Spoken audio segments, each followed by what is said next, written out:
Dieses zu veräußernde 6-Zimmer-Einfamilienhaus steht in Hoppegarten-Waldesruh.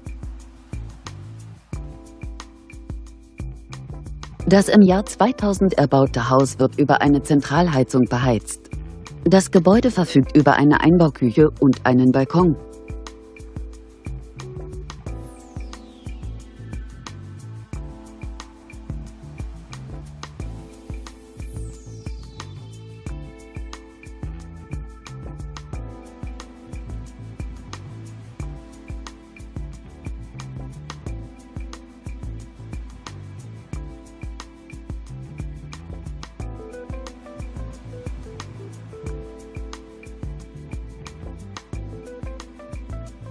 Auf einer Grundstücksfläche von ca. 734 Quadratmetern bietet das Objekt eine Wohnfläche von ca. 147 Quadratmetern.